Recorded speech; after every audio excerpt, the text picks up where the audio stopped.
नमस्कार दोस्तों, आज इस वीडियो में मैं आपको जो बताने वाला हूं मेरे भाई, चाहे आप लोग स्टूडेंट हो, चाहे आप लोग कोई जॉब कर रहे हो या फिर आप लोग किसी के माता पिता ही क्यों ना हो, मेरे भाई आप लोग अपने जिंदगी का सिर्फ 15 मिनट दे दीजिए। मेरे भाई मैं आपको बता देना चाहता हूं, अगर आप लोगों की आत्मा सो गई है, अगर आप लोगों के अंदर कुछ करने की इच्छा ही मर गई है, तो मेरे भाई इस कहानी को सुनकर आपके रोंगटे खड़े हो जाएंगे। मेरे भाई आज इस वीडियो में मैं जिस इंसान का नाम लेने वाला हूं, मेरे भाई आप लोग उसे अच्छी तरीके से जानते हो, लेकिन उसकी कहानी आज जो मैं आपको समझाऊंगा, मेरे भाई उसको एक कहानी की तरह मत लेना, क्योंकि ये कहानी आपकी सोच बदल सकती है। आपने कुमार सर का नाम जरूर सुना होगा, जिनका पूरा नाम है मुकेश कुमार सर। मेरे भाई आप लोग उसके बारे में ये तो जानते होंगे कि वह शराब की लत से निकलकर एक वायरल टीचर बने। आप लोग उनके बारे में यह भी जानते थे कि वह पहले बहुत मोटे थे, उनका जो वेट था मेरे भाई 1 क्विंटल 45 किलो था। उन्होंने अपना वेट कम करा, उन्होंने जिम जाकर अपना वेट कम करा, अपने शरीर का ढांचा, अपना फिजिकल एक्टिविटी बदल दी। मेरे भाई उन्होंने अपना मोटिवेशन आपको दिया। दोस्तों, अगर इस वीडियो को देखने के बाद अगर आपके अंदर आग ना लगे, तो मेरे भाई मैं आपको पहले ही कह देता हूं, अगर इस वीडियो को देखने के बाद अगर आपके अंदर कुछ बदलाव ना आया, आपके अंदर आग ना लगे, आपको कुछ हुआ नहीं, तो मेरे भाई इस वीडियो को डिसलाइक मार देना और आइंदा से मेरी वीडियो मत देखना। तो इस वीडियो को मैं शुरू करता हूं। तो आज के इस वीडियो में जिस नायक का मैं नाम लेने वाला हूं, उसका पूरा नाम है मुकेश कुमार सर। मेरे भाई उसके बारे में जानने से पहले, उसकी हिस्ट्री को जानने से पहले हम चलते हैं उसके पास्ट में। उसके हम लोग प्राइमरी एजुकेशन से लेकर उनके हायर एजुकेशन और उनकी इस सफलता के बारे में जो कहानी मैं बताने वाला हूं, मेरे भाई यह कहानी इतना आसान नहीं था। तो मैं चलता हूं उनके पास्ट में, लाइक जब वह हमारे और आपके जैसे थे। मेरे भाई हमारे और आपके जैसे उनकी प्राइमरी एजुकेशन शुरू होती है आगरा शहर से। मेरे भाई आगरा शहर से वो बच्चा जिसका पढ़ाई में बिल्कुल भी मन नहीं लगता, मेरे भाई वह बचपन से एक लूजर ही थे, जिनका पढ़ाई से दूर दूर तक कोई भी नाता नहीं था। मेरे भाई उन्होंने अपना 10th 12th और ग्रेजुएशन भी मेरे भाई उन्होंने आगरा से ही किया था। मेरे भाई उनका पढ़ने में मन नहीं लगता था। 10th में उनके मात्र 52%, ओनली 52% आए थे। मेरे भाई उनके 52% इसलिए आए थे कि उनके पिताजी जो एक कानपुर में कांस्टेबल का काम करते थे, मेरे भाई वह एक कांस्टेबल थे, उनकी पोस्टिंग कानपुर में थी। मेरे भाई जब उनका बोर्ड परीक्षा नजदीक आ गया था, उन्होंने अपने पिता के डंडे के मार के बलबूते पर जाकर बोर्ड एग्जाम में मात्र 52% अचीव किया था। मेरे भाई अगर उनके पिताजी ऐन मौके पर उनको डंडे से मारकर या किसी भी विधि से न समझाते, तो शायद वह 10 में फेल ही हो जाते। मेरे भाई सेम ऐसे ही उनका 12 भी पास हुआ। मेरे 12 भी ऐसे उनका पास हुआ। उनका पढ़ने में बिल्कुल भी मन नहीं लगता था। मेरे भाई उनका जो शुरू से जो लक्ष्य था, उनका जो सपना था, मेरे भाई वह फिल्म इंडस्ट्री में काम करना चाहते थे। वह फिल्मी जगत में कलाकार बनना चाहते थे, वह अपना नाम रोशन करना चाहते थे बॉलीवुड हॉलीवुड से। लेकिन मेरे भाई कहते हैं ना, इतने बड़े संसार में, इतने करोड़ों आबादी के बीच में एक इंसान की भला कोई क्या पहचान होगी।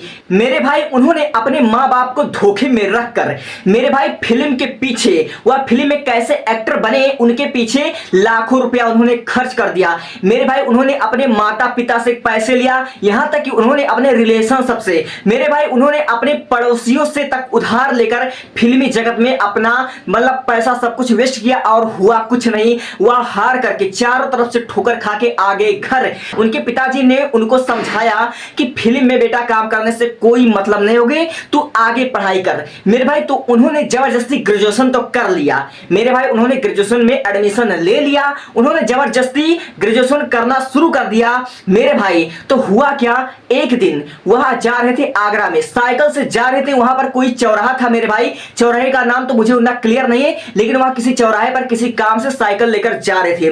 तभी वहां पर क्या होता है, एक गाड़ी से उस जिले का कप्तान आता है। हाँ मेरे भाई उस जिले का कप्तान, उस जिले का एसपी आता है। मेरे भाई जैसे उसकी गाड़ी रुकती है, पीछे से 10-15 गाड़ी और न जाने कितने पुलिस वाले उसको सलाम ठोकते हैं। भाई इतना देखकर कुमार सर के मन में, मुकेश कुमार सर के मन में एक करंट सी दौड़ जाती है, उनके अंदर एक आग पैदा होती है।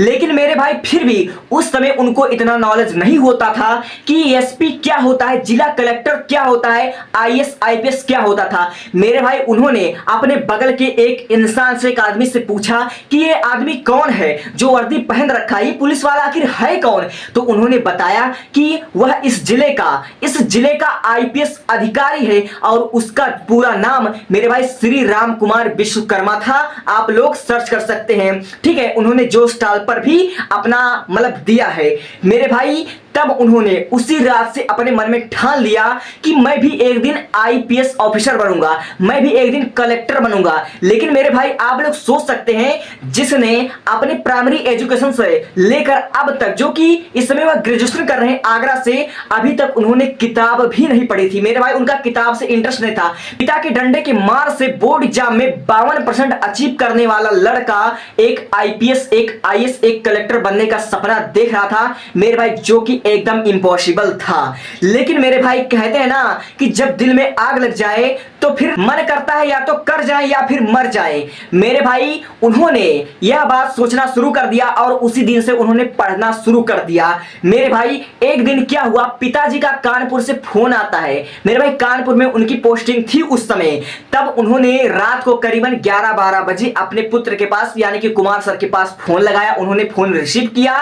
तब मेरे भाई उनके पिताजी ने उनसे पूछा, इतने रात तक क्यों जग रहे हो? तब कुमार सर ने कहा, पिताजी मैं इस समय पढ़ रहा हूं। मेरे भाई उनके पिताजी सुनकर तो एकदम से चौंक गए कि जो बच्चा आज तक किताब छूना नहीं पसंद करता था, जिसका मन फिल्म इंडस्ट्री में लगा हुआ था, वह एक्टर बनना चाहता था, वह आज कैसे पोथी पत्रा लेकर पढ़ रहा है मेरे भाई। फिर भी उनके पिता के मन में एकदम खुशी हुई, उनको बहुत अच्छा लगा कि मेरा बेटा आज पढ़ रहा है। तब उन्होंने पूछा कि बेटा तू आज क्यों पढ़ रहा है? तो उन्होंने कहा, कुमार सर ने कहा कि पिताजी मैं कलेक्टर बनना चाहता हूं, मैं एक आईएएस या आईपीएस ऑफिसर बनना चाहता हूं और मुझे इसकी पढ़ाई करनी, मुझे इसकी तैयारी करना है। अब बताइए मैं कैसे बनूंगा आईएएस आईपीएस ऑफिसर? तो पिताजी भी एक कांस्टेबल ही थे, एक छोटे मोटे थे, उनको भी ना पता था कि एक आईएएस या आईपीएस कैसे बना जाता है। कि बेटा तू कोटा चला जा। मेरे भाई उसी दिन ट्रेन पकड़े और निकल दिए आगरा टू कोटा। जब उन्होंने पहुंचा कोटा और वहां पर पता किया तो उनको क्या पता चला मेरे भाई कि कोटा में बच्चों को आईएएस आईपीएस नहीं बनाया जाता, बल्कि बच्चों को बेवकूफ बनाया जाता है। वहां पर कोटा में आईएएस और आईपीएस का कोई नामो निशान नहीं, वहां पर कोई भी कोचिंग संस्था नहीं था। और फिर क्या, बेवकूफ बनकर फिर आए घर। फिर उसके बाद उन्होंने पता करा, तब उन्हें पता चला कि आईएएस और आईपीएस की तैयारी करवाई जाती है दिल्ली में। तब फिर वह आगरा से गए दिल्ली और दिल्ली में उन्होंने पता किया। जब वह गए कोचिंग संस्था पर तो कोचिंग संस्था पर उन्होंने देखा कि बड़े बड़े पोस्टर लगे हुए हैं। किसी का आया हुआ 7वीं रैंक, किसी का 9वीं रैंक, किसी का 13वीं रैंक, किसी का 15वीं रैंक, और ऐसे बड़े बड़े नाम वहां पर छपे हुआ था। और नीचे लिखा था अगले आप, यू यानी कि आप लोग अगले हो आईएएस आईपीएस। इतना देखकर उनका मन भर आया और उन्हें लगा कि हाँ अब मैं भी आईएएस आईपीएस बनूंगा।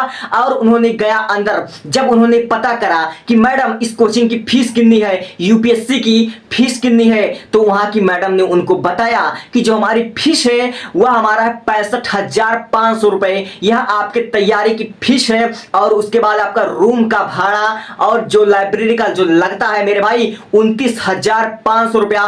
कुल मिला जुला कर हुआ 90 से 95,000 रुपए। फिर उन्होंने क्या, उन्होंने तो ठान रखा था कि मुझे कलेक्टर बनना ही है। तो उन्होंने अपने पिताजी से बात करा कि पिताजी मुझे 90,000 या 95,000 रुपया चाहिए। तो मेरे भाई उनके पिताजी ने जो उनको रिएक्शन दिया, कुमार सर को तुरंत पता चल गया कि उनके पिताजी के पास उतने पैसे नहीं है। क्योंकि यह जो बात है वह बात है 2004 की। मेरे भाई आप लोग अच्छी तरह जानते हो उस समय एक कांस्टेबल की सैलरी कितनी रही होगी और उनके पिताजी कितनी कमाते होंगे। लेकिन उनके पिताजी ने कहा बेटा मैं कल बताता हूं। तो फिर उसके बाद कुमार सर तो समझ चुके थे कि पिताजी के पास इतने पैसे नहीं हैं, लेकिन वह कर भी क्या सकते हैं। फिर अगले दिन उनकी माता ने उनके पिता को समझाया कि हमारा 3 बेटे थे मेरे भाई। कुमार सर के सबसे बड़े बेटे वो खुद हैं, कुमार सर सबसे बड़े बेटे हैं। फिर उसके बाद उनकी एक छोटी बहन है और फिर उसके बाद एक सबसे छोटा भाई है। तीनों में 3-3 साल का गैप है। कुमार सर के पिताजी के 3 बेटे थे। तो उनकी माता ने उनसे कहा कि हमारा बेटा, हमारा जो बड़ा बेटा वो अपने लाइफ में कुछ करना चाहता है, तो आप उसके सपने को साकार कीजिए। तो मेरे भाई उन्होंने 90,000 रुपया देकर अपने जो बच्चा था कुमार सर, उसका एडमिशन उन्होंने करवाया और कहा बेटा तू तैयारी कर। मेरे भाई उस कोचिंग संस्था से उन्होंने पढ़कर एक अटेम्प्ट दिया लेकिन क्लियर नहीं हुआ। फिर दूसरा अटेम्प्ट दिया, लेकिन दूसरा अटेम्प्ट भी क्लियर नहीं हुआ मेरे भाई, वो प्रीलिम्स तक ना निकाल पाए। और फिर क्या, वह दिवाली से आए घर, दिवाली के त्यौहार पर ट्रेन पकड़कर घर आए तो उनको पता चला कि पिताजी ने जो उनको 90 या 95 हजार रुपया जो दिया था उनकी फीस के लिए, उनकी मां ने उनको बताया कि उन्होंने अपना खेत, उन्होंने अपना 2 बीघा खेत बेचकर बच्चे के पढ़ाई के लिए पैसे इकट्ठे किए। तो उनको अंदर से एकदम से सैड फील हुआ, उनके दिल पर यह बात चोट लगी कि इतना पैसा ऐसे ऐसे जुगाड़ करके लाया गया पैसा, और मैंने कोचिंग से पढ़ाई किया और मेरे से अभी तक प्रीलिम्स तक ना निकल पाया मेरे भाई। तब उन्होंने यह सोच लिया, वह यह समझ चुके थे कि मेरे भाई ऑनलाइन पढ़ाई से या ऑफलाइन से पढ़ाई से कुछ भी नहीं होना है। अगर अपने लाइफ में कुछ करना तो सेल्फ स्टडी मायने रखता है।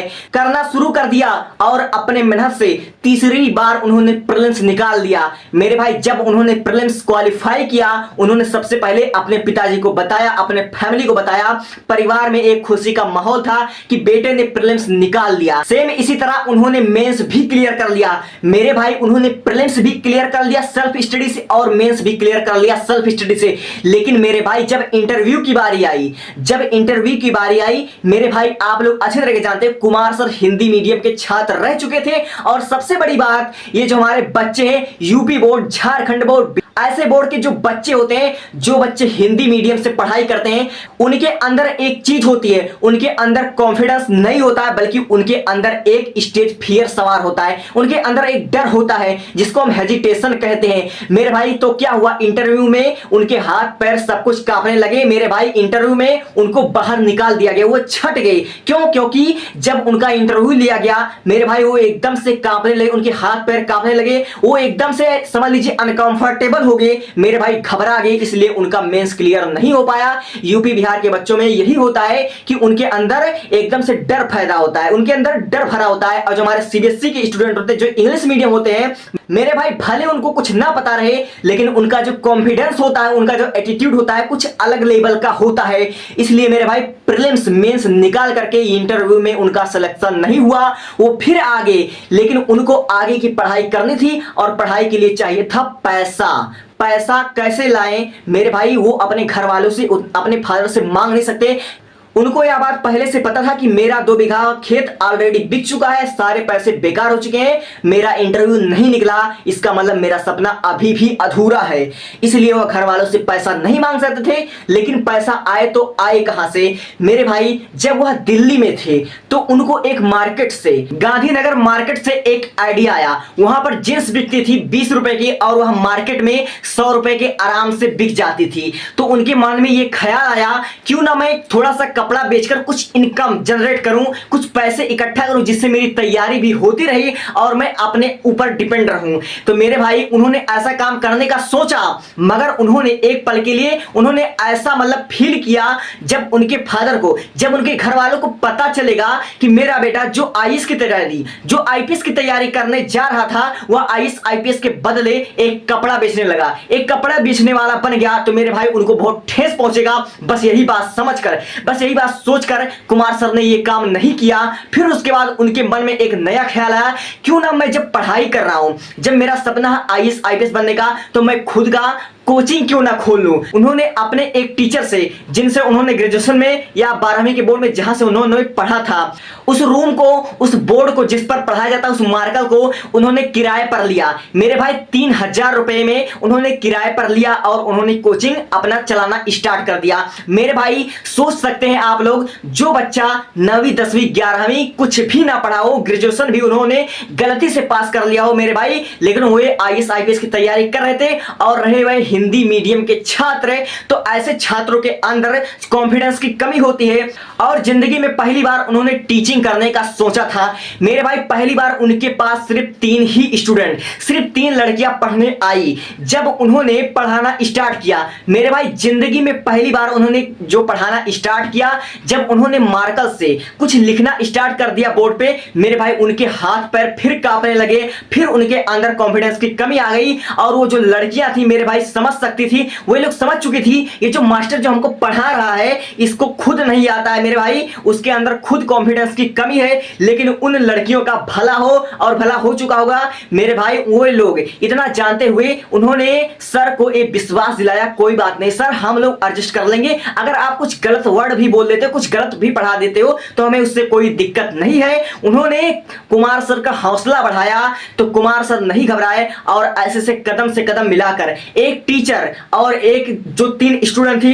इन्होंने एक दूसरे का हौसला बढ़ाया और धीरे धीरे कुछ मतलब अपना पैसा कमाना स्टार्ट कर दिया। फिर धीरे धीरे यह स्टूडेंट की संख्या 3 से 6 हुई और 6 से 9 हुई, 12 हुई और धीरे धीरे कोचिंग संस्था चल गई। फिर उसके बाद क्या होता है, हमारे इंडिया की एक रिवाज है, जैसे ही लड़का कमाने लग जाए माँ बाप उसकी शादी कर देते हैं। फिर क्या हुआ, कुमार सर की शादी हो गई। अब उनकी शादी के कुछ दिनों बाद उनकी माँ डेथ कर गई और माता जी के डेथ के बाद कुमार सर अंदर ही अंदर से टूट गए, एकदम से नर्वस फील करने लगे, वह टूट गए। फिर उसके बाद उनके घर वालों ने उनको समझाया बुझाया और उनकी माता जी के डेथ के 7-8 महीने बाद उनको एक बेटी पैदा होती है। जब उनको एक बेटी पैदा होती है तो उन्हें ऐसा लगता है जैसे उनकी माँ वापस उनके घर में लौट आई है। यह सोचकर वह फिर से खुश थे, इधर कोचिंग भी चल रहा था और इधर से मतलब अपने आप को उन्होंने संभाल लिया। और फिर क्या होता है, इतने में जब साइड बाय साइड कोचिंग चल ही रहा है और परिवार में थोड़ा बहुत शांति है, इन दोनों के बीच कुमार सर को शराब की लत लग गई। मेरे भाई ये शराब की लत इतनी ज्यादा लग गई कि सर इतने ज्यादा शराब पीने लगे, इतने ज्यादा शराब पीने लगे कि वह कई रात तक खाना नहीं खाते थे। फिर इससे क्या हुआ, फैमिली में कुछ डिस्टर्ब होने लगा और इसी बीच में सर का जो वेट है वह बढ़ गया। इसी बीच में उनका हेल्थ भी खराब हुआ और न जाने कितनी दिक्कतें आई। यह सब कुछ होने के बाद जब वह हॉस्पिटल में गए तो एक दिन उनकी बच्ची ने कहा, सर आप दूसरों को पढ़ाते हैं, मगर जैसे कि आप दूसरों को पढ़ाते हैं अगर आप खुद ही ऐसे रहेंगे तो आपके बच्चे आपसे क्या सीखेंगे और फिर उसके बाद क्या होगा आने वाले भविष्य का, इन बच्चों के भविष्य का। तो उस छोटी सी बच्ची का बात कुमार सर के दिल पर फिर अटैक करती है। फिर उसके बाद कुमार सर वहीं से सुधरते हैं और एक अच्छे इंसान बनते हैं। मेरे भाई उनका IAS IPS बनने का सपना तो टूट गया, लेकिन कोई बात नहीं, जैसे ही उनका जब कोचिंग जो शुरू हुआ मेरे भाई धीरे धीरे जब बच्चों की संख्या बढ़ने लगी तो उन्होंने अपना एक ऐप लॉन्च किया। फिर क्या, वहीं से जिस तरह से उन्होंने गरीबी का सामना किया था जब वो गए थे IAS IPS की तैयारी करने, तो उनको 2004 में जब फीस थी 90,000 95,000, आप लोग सोच सकते हो 2025 में 2026 में जो 90,000 था वह आज के जमाने में 4-5 लाख रुपए के बराबर है। तब सर ने वहीं से सोच लिया था, 2010 से उन्होंने अपना लॉन्च किया, जो ऐप जब लॉन्च किया तो उन्होंने यह सोचा, यह फैसला किया कि अपने जैसे गरीब बच्चों को हम कैसे कम से कम फीस में पढ़ा सकें। तो वहीं से उन्होंने मात्र 100 रुपए में, मात्र 99 रुपए में और मात्र 69 रुपए में IAS की तैयारी, IPS की तैयारी, NDA की तैयारी, रेलवे की तैयारी, 9, 10, 11, 12 सब कुछ अच्छे तैयारी करवाना शुरू कर दिया। उन्होंने भारत के, उन्होंने दिल्ली से बंबई से न जाने कहां से अच्छे टीचर खोजे, जो टीचर अपने आप में ब्रांड थे।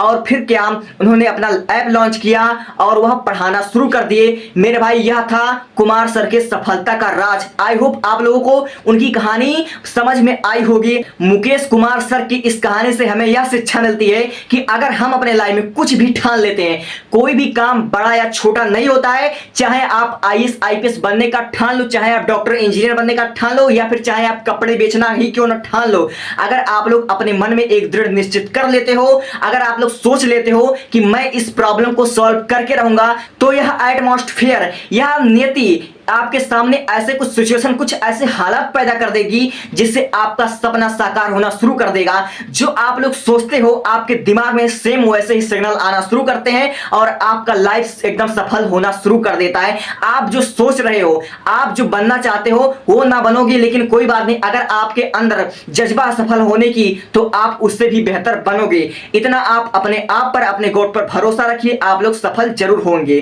ठीक है, तो जिस तरह से इन 3 बच्चियों ने कुमार सर सर का कम्युनिकेशन स्किल मजबूत किया। कुमार सर यूपी बोर्ड के छात्र, हिंदी मीडियम के छात्र जो कतराते थे किसी से बात करने में, जिनके अंदर कॉन्फिडेंस नहीं था, इन 3 बच्चों ने ऐसे कुमार सर को सपोर्ट किया और एक दूसरे को उन्होंने हौसला बढ़ाया और ये सभी लोग आज सफल हो चुके हैं और कुमार सर न जाने कितने गरीबों का मसीहा बन चुके हैं। आप लोग अच्छे तरीके से जान सकते हो। अगर इस वीडियो में जितने भी स्टूडेंट्स या कोई भी देख रहे हैं अगर यहां तक आ गए तो सबसे पहला उनके धन्यवाद कि आपने इस वीडियो में यहां तक देखा, आपने मेरा हौसला बढ़ाया।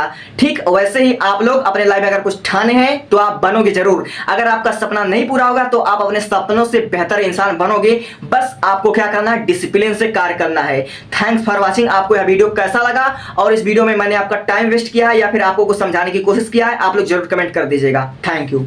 अगर मेरे वीडियो का अगर आपको एक भी लाइन पसंद आता है तो मेरे भाई मैं चाहूंगा मेरे भी वीडियो पर कोई भी मुझे कमेंट करके मेरा हौसला बढ़ाए, मुझे सपोर्ट करे, मेरे अंदर की कम्युनिकेशन स्किल को मजबूत करे और मेरा साथ दे। मैं उसका सदा आभारी रहूंगा। मेरे वीडियो पर कमेंट कर देता तो उसका बहुत बहुत शुक्रिया। Thank you. उन्होंने कहा बेटा तू सो जा, मैं पता करके सुबह तक बताता हूं। मेरे भाई उन्होंने पता लगाया कि जो हमारा कोटा है वहां पर आईएएस और आईपीएस की तैयारी होती है। मेरे भाई तो उन्होंने अपने बेटे से कहा अगली सुबह